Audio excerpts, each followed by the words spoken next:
साल 2000 तक आजमगढ़ मदरसा गढ़ बन चुका था। अबू सलेम से लेकर दाऊद तक के लिए आजमगढ़ प्रयोगशाला बन चुकी थी।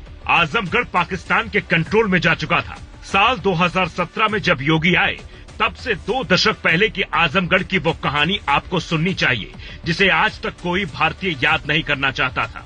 मजहबी सनक का गवाह यूपी बनता है। 1970 के दशक तक दाऊद का नाम बड़ा हो चुका था। यूपी में अगले दशक तक मुलायम सिंह यादव के सियासत की हवा भी तेज हो जाती है। 1980 तक आजमगढ़ में 150 से ज्यादा मदरसा बन चुके थे। अबू सलेम आजमगढ़ का ही था। वो दाऊद के गैंग का गैंगस्टर बन जाता है। आजमगढ़ में मुस्लिम आबादी सिर्फ 20% थी, लेकिन गल्फ से लेकर पाकिस्तान का नेटवर्क जुड़ता है।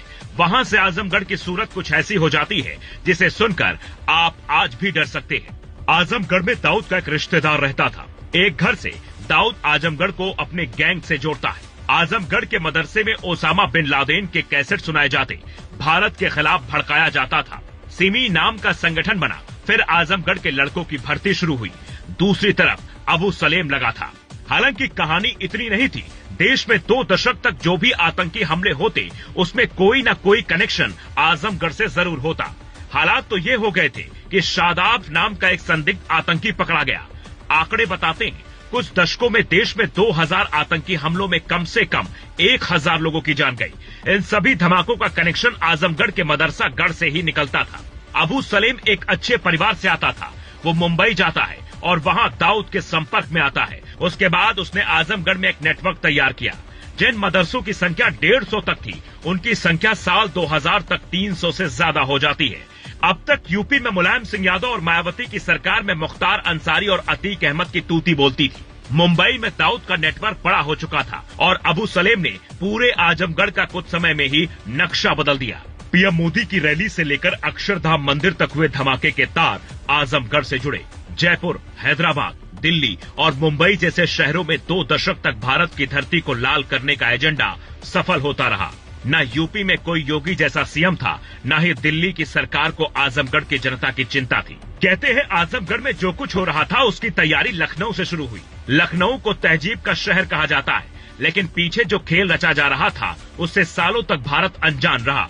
आजमगढ़ का नाम फुलवरिया हुआ करता था। वहाँ के राजा विक्रमजीत सिंह गौतम थे, लेकिन उनके बड़े बेटे ने इस्लाम कबूल कर लिया।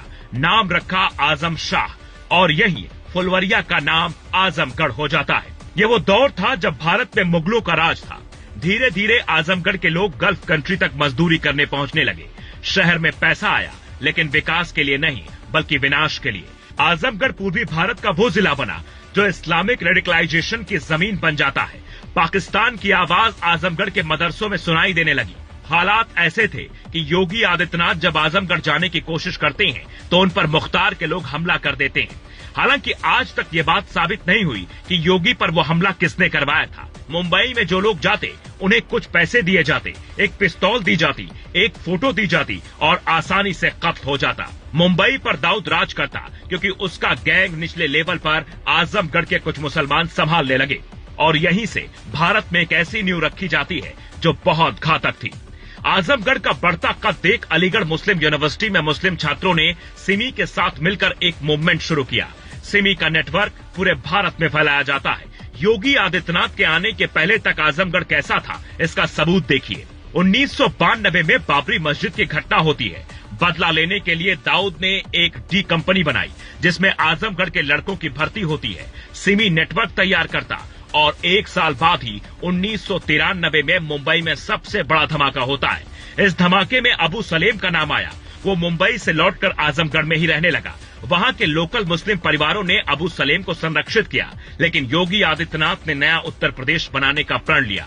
आजमगढ़ में कभी पुलिस जाने से डरती थी, लेकिन आज ऐसे हालात नहीं है। धमाकों का जो भी आरोपी आजमगढ़ से पकड़ा गया उसका रिश्ता उसी मदरसे से निकला जिसे दाऊद गैंग ने तैयार कर लादेन का वीडियो दिखाया, धर्म के नाम पर बदले का प्लान बनाया।